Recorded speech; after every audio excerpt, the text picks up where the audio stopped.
네, 반갑습니다. 오늘 이렇게 수요전 예배에 나오신 여러분들을 주님의 이름으로 환영합니다. 우리 지난주에 레위기 본문을 통해서 이스라엘이 하나님께 첫 예배를 드리는 장면을 함께 살펴보았습니다. 이스라엘이 하나님께 첫 예배를 드렸을 때 그 장면이 어떠했었습니까? 하나님께서는 그 장면을 기뻐하셨고 그 예배를 드리는 모습을 기뻐하셨으며 이스라엘 또한 그 예배 가운데 기쁨을 충만히 나타내는 것을 우리가 함께 살펴보았습니다. 왜냐하면 예배란 하나님과 백성들 사이에 진정한 교제가 이루어지는 장이기 때문입니다. 그래서 하나님은 그 순간을 고대하셨고 그리고 그 순간을 기뻐하셨던 것입니다. 그러나 첫 예배 이후에 그 다음 장면은 우리를 당혹스러워하게 하는 장면이 곧바로 나타났었습니다. 왜냐하면 아론의 두 아들이 잘못된 제사를 드리다가 그 불에 삼켜졌었기 때문입니다. 우리가 그것을 통해서 한 가지 알 수 있는 것은 우리가 하나님께 예배를 드릴 때 늘 하나님에 대해서 올바른 예배를 드릴 수 있는 존재들이 아니라는 것을 우리가 볼 수 있습니다. 그리고 우리가 하나님께 잘못된 예배를 드렸을 때 하나님의 거룩하심이 우리를 삼켜 버리는 그런 경우도 일어난다는 것을 우리가 이 장면을 통해서 볼 수가 있었습니다. 그만큼 하나님과 우리 사이의 예배는 제한적으로 그 교제가 이루어질 수밖에 없었던 것입니다. 그러나 이 모든 장벽이 언제 없어졌습니까? 바로 예수님께서 십자가에서 죽으시고 하나님과 우리 사이에 그 막힌 담을 허물으셨을 때 진정한 예배가 그리고 진정한 자유롭게 하나님께 예배를 드릴 수 있는 때가 오게 된 것입니다. 우리가 그런 말씀을 지난주에 함께 살펴보았습니다. 이제 오늘 우리가 살펴볼 말씀은 그로부터 40년이 지난 후의 이야기입니다. 이제 이스라엘은 약속의 땅에 다 들어가게 됩니다. 그들이 광야 40년의 생활 동안 하나님과 동행하면서 하나님을 경험하면서 그 긴 시간을 보내고 나서 이제 약속의 땅에 들어가게 되는 그 순간입니다. 모세는 신명기 6장 3절에서 이스라엘이 약속의 땅에 들어가면 복을 받게 될 것이라는 그런 이야기를 하게 됩니다.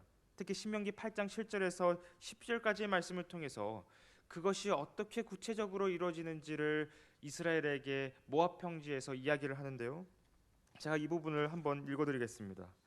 내 하나님 여호와께서 너를 아름다운 땅에 이르게 하시나니 그곳은 골짜기든지 산지든지 시내와 분천과 샘이 흐르고 밀과 보리의 소산지요 포도와 무화과와 석류와 감람나무와 꿀의 소산지라. 네가 먹을 것에 모자람이 없고 내게 아무 부족함이 없는 땅이며 그 땅의 돌은 철이요 산에서는 동을 캘 것이라. 모세는 이 신명기 8장을 통해서 이스라엘이 받을 복이 무엇인지를 구체적으로 이야기를 했습니다. 그리고 그 특성에 대해서 생생하게 묘사를 합니다. 더욱이 모세는 하나님이 주실 약속의 땅을 이전에 이스라엘이 경험했던 이집트의 땅보다 훨씬 더 풍요로운 곳으로 묘사하고 있습니다. 그렇다면 약속의 땅을 앞두고 있는 이스라엘은 이 이야기를 들었을 때 어떤 심정을 가지고 있었을까요? 어떤 마음이 들었었던 것일까요? 그들은 그토록 그들이 바랬었던 긴 시간 동안 바랬었던 그 꿈과 하나님의 약속이 이루어진다는 그 고대감을 가지고 있었을 것입니다. 기쁨으로 가득하면서 어서 그 땅으로 들어가기를 간절히 원했을 것입니다. 드디어 그들은 40년 광야 생활의 종지부를 끝낼 것이라는 그 기대감을 가지고 있었습니다. 그렇다면 이스라엘이 약속의 땅에 들어가서 이러한 복을 누리고 번성을 누리게 될 때 그들은 하나님께 어떤 반응을 보여야 할까요? 그들은 하나님께서 주신 이 엄청난 복들을 누리게 되었을 때 그 약속의 땅에 들어가서 어떠한 삶의 모습을 보여야 할까요? 적어도 광야 때와 같이 하나님께 불평불만하지는 않을 것입니다. 약속의 땅은 광야와는 대조적으로 모든 것이 풍요롭게 넘쳐나는 곳이기 때문입니다. 그러므로 이스라엘은 이 모든 것을 주신 하나님께 감사를 드리고 찬양해야 하는 것입니다. 그래서 모세는 신명기 8장 10절에서 이렇게 이야기를 합니다. 내가 먹어서 배부르고 내 하나님 여호와께서 옥토를 내게 주셨으므로 말미암아 그를 찬송하리라. 이스라엘은 그곳에서 어떻게 됩니까? 광야에서 주렸던 것과는 다르게 배부르게 되고 모든 것을 자유롭게 먹게 될 것입니다. 그냥 배부르게 먹는 것이 아닙니다. 아주 흡족하고 만족스럽게 그 약속의 땅에서 무엇인가를 먹게 될 것입니다. 근데 비단 먹는 것만 만족스럽게 되는 것이 아니라 의복과 거주할 것도 이스라엘은 모든 것을 다 만족스럽게 누리게 될 것입니다. 이런 하나님의 은혜가 하나님을 찬양하도록 만들 것입니다. 이스라엘에게 주어지는 이러한 은혜들이 하나님을 찬양하도록 만들 것입니다. 그렇다면 이스라엘이 하나님께 올려드릴 찬양의 본질이란 무엇일까요? 우리가 하나님께 찬양을 드린다는 것이 정확히 무엇을 의미하는 것일까요? 국립국어원 표준 국어대사전에서 제가 이 용어를 조금 한번 살펴보았습니다. 찬양이란 무엇인가를 제가 검색을 해보니까 무엇인가에 대하여 아름답고 훌륭함을 크게 기리고 드러냄이라고 정의를 내리고 있습니다. 이 말을 쉽게 이야기하면 찬양은 무엇인가에 대해서 자랑하는 것입니다. 찬양은 무엇인가에 대해서 자랑하는 것입니다. 왜냐하면 이스라엘은 이렇게 자랑함으로써, 하나님께 이렇게 찬양함으로써 이 모든 것이 자신들의 힘으로 한 것이 아니라 하나님으로부터 주어진 선물이라는 것을 인정하는 것이기 때문입니다. 이스라엘이 하나님께 받은 그 은혜를 누리고 찬양함으로써 이 모든 것이 자신들의 힘으로 이루어낸 것이 아니라, 자신들의 능력으로 얻어낸 것이 아니라 모든 것이 하나님으로부터 왔음을 자랑하는 것이 바로 찬양하는 것입니다. 이것이 바로 찬양의 원리입니다. 근데 모세는 여기서 한 걸음 더 나아가서 하나님을 찬양한다는 단어에 바라크라는 히브리어 단어를 사용하고 있습니다. 이 단어는 원래 의미는 복입니다. 무릎을 꿇고 하나님께 복을 받는 것, 이런 의미입니다. 그러므로 하나님을 찬양할 때 모세가 바라크라는 의미를 사용했다는 것은 찬양한다는 것 자체가, 하나님을 자랑한다는 것 자체가, 하나님의 은혜를 누리고 그것을 세상에 이야기하는 것 자체가 복이라는 것입니다. 그렇다면 사랑하는 성도 여러분, 성경이 말하는 복의 핵심, 계속해서 우리 성경이 우리에게 이야기하는 복의 핵심이 무엇입니까? 이 땅에서 잘되고 번성하는 것, 그것이 복의 본질은 아닙니다. 이런 것들은 단지 하나님께서 주신 외형적인 선물일 뿐입니다. 성경이 말하는 참된 복은 하나님과 함께 걷는 것, 하나님과 함께 교제하는 것, 하나님을 기뻐함으로써 하나님께 찬송 드리는 것, 하나님을 자랑하는 것, 하나님의 은혜를 마음껏 이야기하는 것, 이것이 성경이 이야기하고 있는 복입니다. 이것이 성경이 말하고 있는 참된 복입니다. 그러므로 이스라엘이 하나님을 찬양함으로써 복과 번영을 하나님의 선물로 인정하는 순간 그들의 시선은 선물을 주신 하나님께로 향하게 될 것입니다. 이것이 성경이 말하는 참된 복입니다. 저와 여러분 또한 이러한 복에 참여하며 저와 여러분 또한 이러한 하나님의 은혜를 자랑하며 누리게 되시기를 주님의 이름으로 소망합니다. 우리 삶에 주신 것으로 말미암아 하나님을 자랑하고 찬양하여 참으로 복된 삶이 다 되시기를 주님의 이름으로 소망합니다. 계속해서 본문 10절을 보면 10절에서 우리가 찬양하다 다음으로 살펴봐야 하는 단어는 배부름입니다. 존 스튜어트 밀이라는 어떤 공리학자가 이런 이야기를 한 적이 있습니다. 배부름에 대해서 이렇게 이야기를 했는데요. 배부른 돼지보다 배고픈 인간이 되는 것이 낫고 만족한 바보보다는 불만족한 소크라테스가 되는 것이 더 낫다. 존 스튜어트 밀은 이 말을 통해서 물질에 대한 욕심, 지배욕과 같은 쾌락은 돼지의 쾌락과도 같은 것이라고 이야기를 했습니다. 그러므로 인간이 추구해야 할 쾌락은 그것보다 더 질적인 쾌락을 추구해야 한다는 것입니다. 약속의 땅에 들어간 이스라엘이 추구해야 할 만족과 쾌락도 바로 이와 같습니다. 바로 이와 마찬가지입니다. 그들의 만족스러움과 배부름은 단지 의식주의 같은 것에만 머물러서는 안 됩니다. 단지 눈에 보이는 것들만의 그런 것들을 가지고 만족하고 배불러 해서는 안 됩니다. 이스라엘이 진정으로 추구해야 할 즐거움과 만족과 배부름은 하나님과의 교제에서 비롯되어야 합니다. 하나님과의 교제에서 질적인 만족을 누려야 합니다. 결국 복과 번성은 그 자체가 목적이 아니라 하나님과 이스라엘 사이의 관계를 돈독하게 하는 선물이기 때문입니다. 그 자체가 목적이 아닙니다. 하나님과 하나님 백성 사이의 관계를 더욱 돈독하게 하는 선물일 뿐입니다. 그런데 신명기에서 배부름이라는 주제는 두 경우 신명기 14장 29절과 26장 12절을 제외하고는 전부 훈계와 경고로 이어지는 것을 우리가 성경을 읽다 보면 알 수가 있습니다. 즉 이스라엘이 약속의 땅에서 만족할 때 그들은 배고픈 인간이 아니라 배부른 돼지가 될 가능성이 매우 높다는 것입니다. 그래서 모세는 이 부분에 대해서 이미 경고를 여러 번 한 적이 있는데요. 신명기 6장 11절과 12절을 보면 이렇게 경고했었습니다. 내가 채우지 아니한 아름다운 물건이 가득한 집을 얻게 하시며 내가 파지 아니한 우물을 차지하게 하시며 내가 심지 아니한 포도원과 감람나무를 차지하게 하사 내게 배불리 먹게 하실 때에 너는 조심하여 너를 애굽 땅 종되었던 집에서 인도하여 내신 여호와를 잊지 말고. 신명기 6장에서 모세는 무엇을 염려하고 있습니까?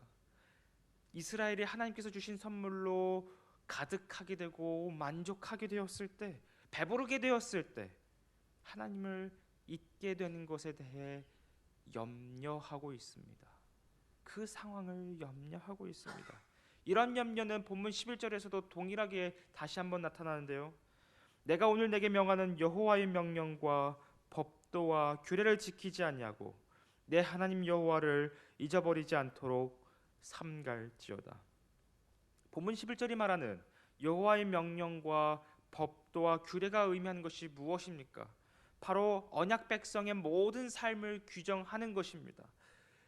이 모든 것을 따라 하나님의 백성들이 살아갈 때 그들은 하나님의 뜻이 무엇인지를 온 세상에 드러내면서 살게 될 것입니다.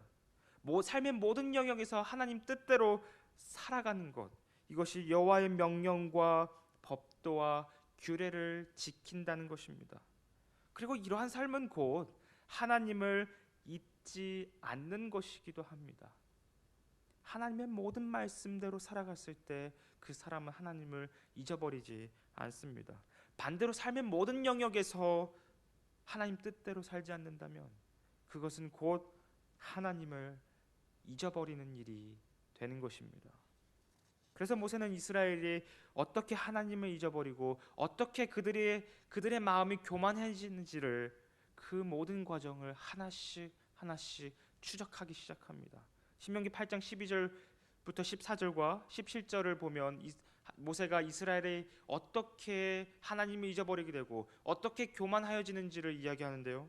제가 새번역 성경으로 이 부분을 좀 읽어드리겠습니다.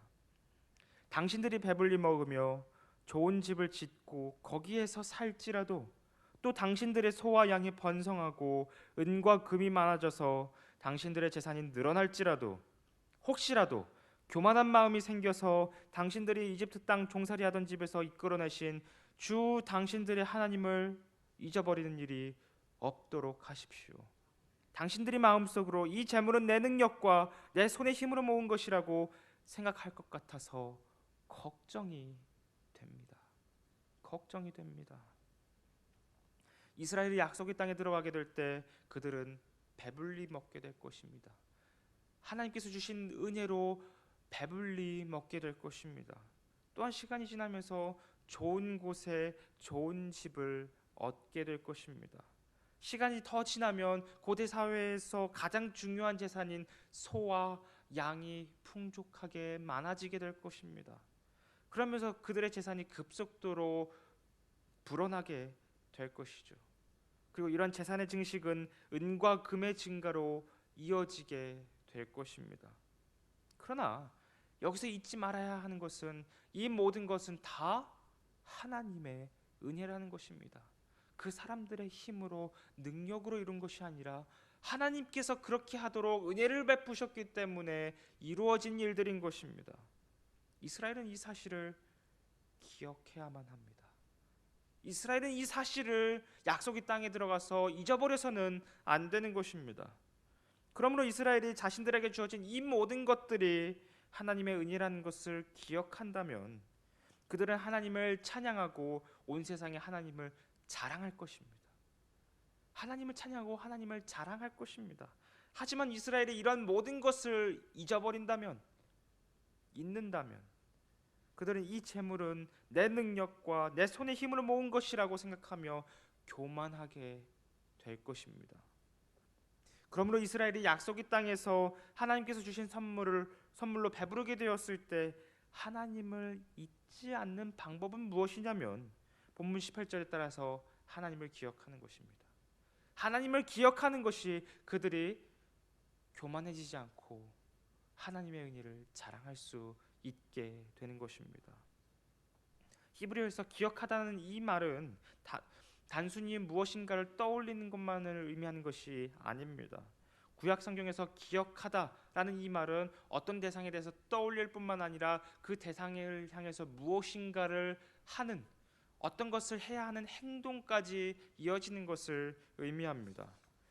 그러므로 이스라엘이 약속의 땅에서 하나님께서 자신들에게 베푸신 그 은혜를 기억한다는 것은 단순히 기억만 한다는 것이 아니라 하나님의 명령과 규례와 법도를 지키는 행동으로까지 나아가야 한다는 것입니다. 자신의 모든 삶의 영역에서 하나님을 섬기는 모습으로 나타나야 합니다.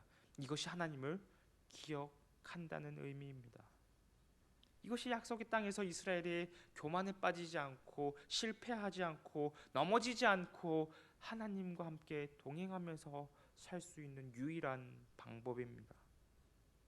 사랑하는 성도 여러분, 이스라엘은 광야에서 비천하게 될 때 하나님을 불평할 위험이 있었습니다. 그리고 약속의 땅에서 들어갈 때, 풍부에 처하게 될 때 그들은 하나님을 잊을 위험이 있었습니다. 우리의 삶 또한 마찬가지인 것 같습니다. 우리 또한 비천에 처하게 될 때 하나님을 향한 원망과 불평과 아쉬움과 그런 모든 것들을 토로할 때가 얼마나 많은지 모르겠습니다. 반대로 하나님께서 우리에게 은혜를 주셨을 때 우리는 얼마나 하나님을 잊어버리기가 쉬운지 모르겠습니다. 하나님께서 주신 은혜라고 입술로는 고백하지만 정작 내 모든 발걸음과 내 안에 있는 생각의 전제들은 내가 했지, 이 모든 것들은 내가 한 것이지, 이런 생각을 하기가 얼마나 쉬운지 모르겠습니다. 하지만 사도 바울은 이 부분에 대해서 이렇게 우리에게 이야기를 합니다. 빌립보서 4장 12절에서 13절을 보면 나는 비천에 처할 줄도 알고 풍부에 처할 줄도 알아. 모든 일 곧 배부름과 배고픔과 풍부와 궁핍에도 처할 줄 아는 일체의 비결을 배웠노라. 내게 능력 주시는 자 안에서 내가 모든 것을 할 수 있느니라. 이 고백이 저와 여러분의 고백이 다 되시기를 주님의 이름으로 소망합니다. 사도 바울이 왜 이런 고백을 할 수 있었습니까? 그것은 바로 그가 주 예수 그리스도를 만났기 때문입니다. 예수님을 만났기 때문에 이 세상의 모든 것들이 다 배설물과 같이 여겨지고 정말 중요한 본질이 무엇인지를 깨달았기 때문입니다. 하나님께서 자신을 비천하게 만들고 자신을 풍부하게 만든 그 모든 것들은 다 껍데기일 뿐이라는 것입니다. 정말 중요한 것은 예수님 한 분뿐이라는 것입니다. 사도 바울의 인생 가운데 주님께서 먼저 찾아오셨습니다.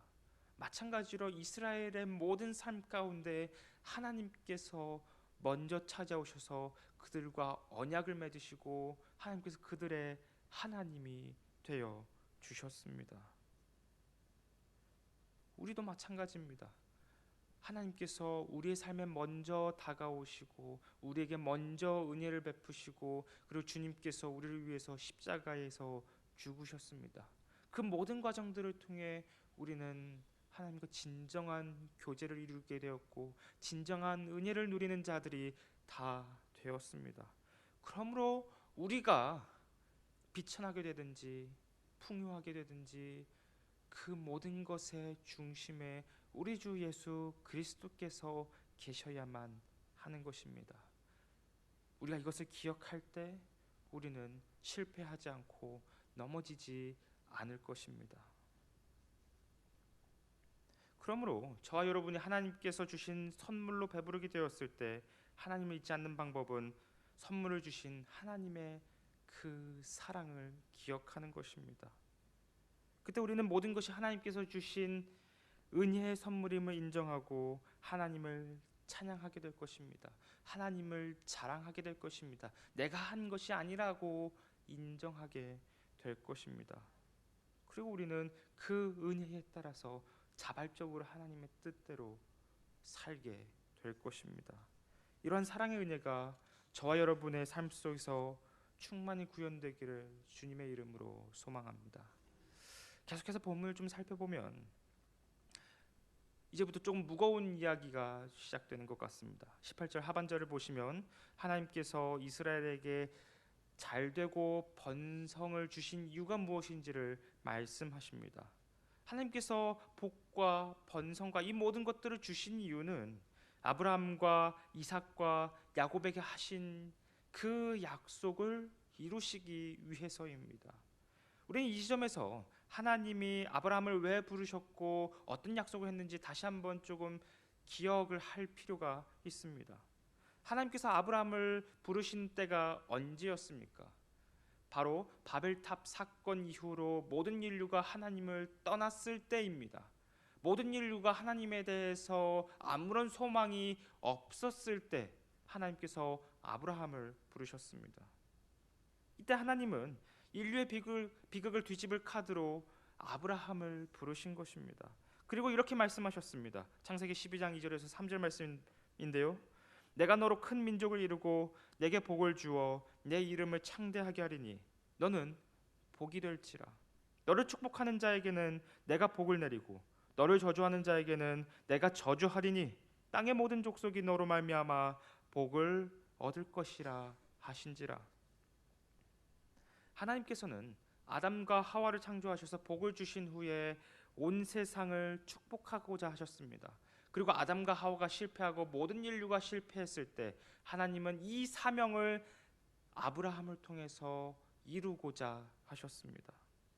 그러므로 하나님께서 조상들의 약속을 지켜서 이스라엘이 잘되고 번성하게 하시는 것은 그들의 그 욕망과 그들의 세상을 향한 마음을 채우기 위해서 주신 것이 아니라 바로 아담과 하와가 실패했던 그 사명, 그리고 아브라함을 통해서 다시 이루고자 하는 그 사명을 이루시기 위해서 복과 번성을 주시는 것입니다.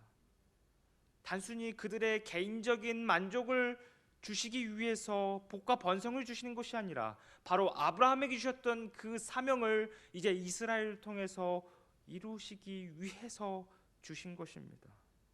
그러므로 이스라엘이 19절에 따라서 본문 19절에 따라서 하나님을 잊어버리고 우상을 섬기게 된다면 그것은 그들이 자신들의 사명과 그리고 자신들의 정체성을 다 버리고 마는 것이 될 것입니다.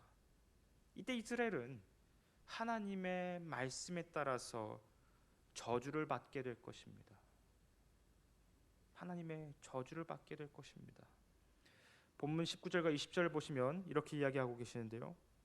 내가 만일 내 하나님 여호와를 잊어버리고 다른 신들을 따라 그들을 섬기며 그들에게 절하면 내가 너희에게 증거하노니 너희가 반드시 멸망할 것이라. 여호와께서 너희 앞에서 멸망시키신 민족들 같이 너희도 멸망하리니 이는 너희가 너희의 하나님 여호와의 소리를 청종하지 아니함이니라.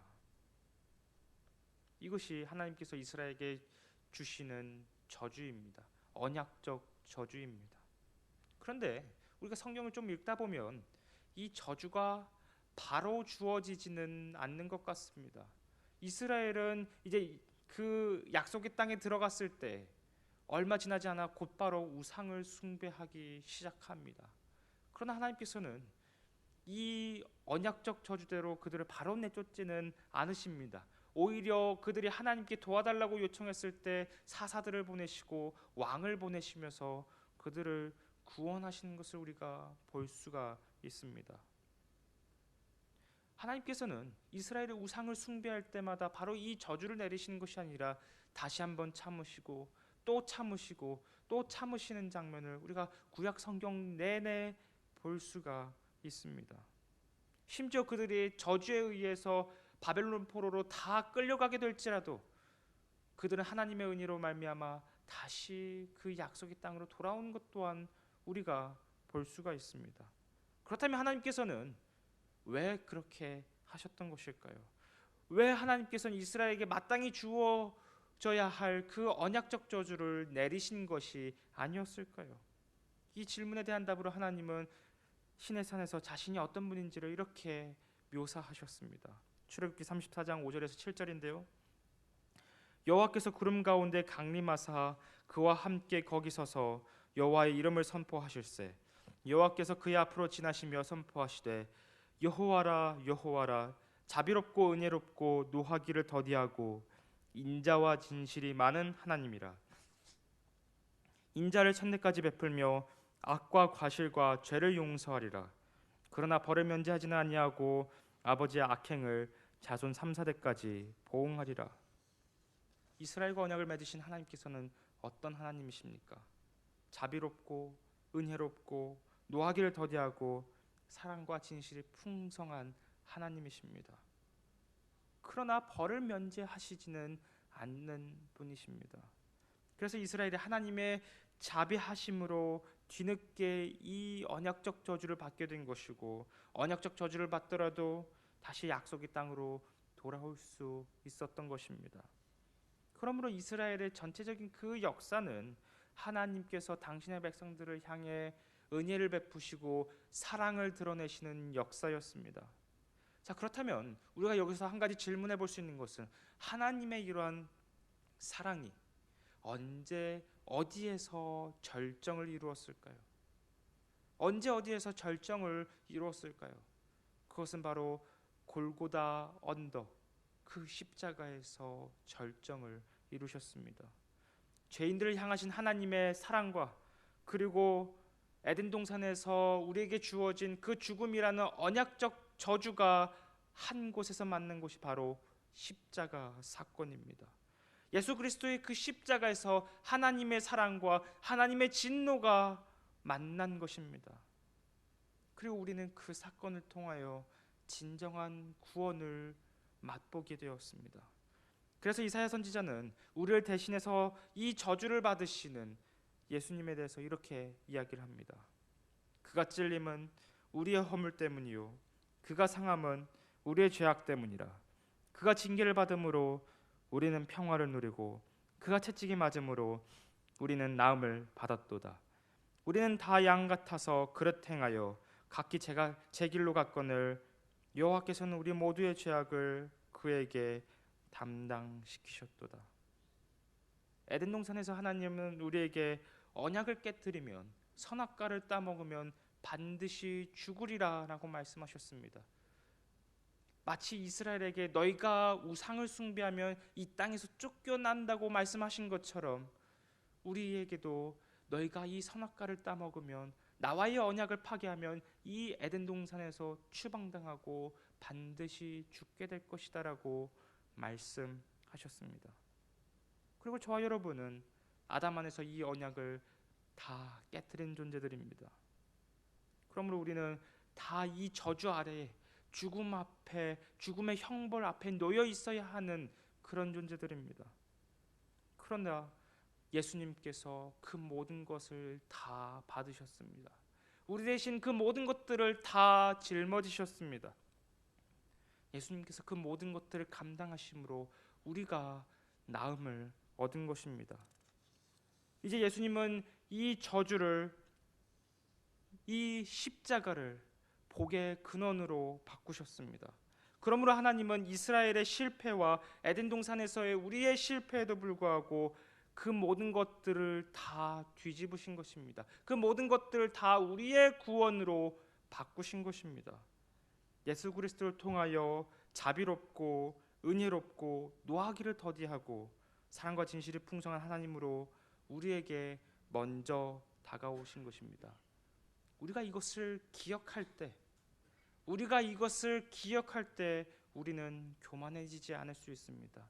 우리가 이것을 기억할 때, 우리는 비천할 때 하나님을 원망하지 않을 수 있으며, 우리가 풍부하게 되었을 때 하나님을 자랑하고 하나님의 은혜를 찬양할 수 있는 것입니다. 저와 여러분 모두가 이 예수 그리스도의 복음을 기억하고 하나님께서 누구신지를 기억하며, 우리 모두가 하나님 뜻 가운데서 하나님을 자랑하고 하나님의 은혜를 찬양하며 살아가는 저와 여러분 모두가 다 되시기를 주님의 이름으로 소망합니다. 기도하겠습니다.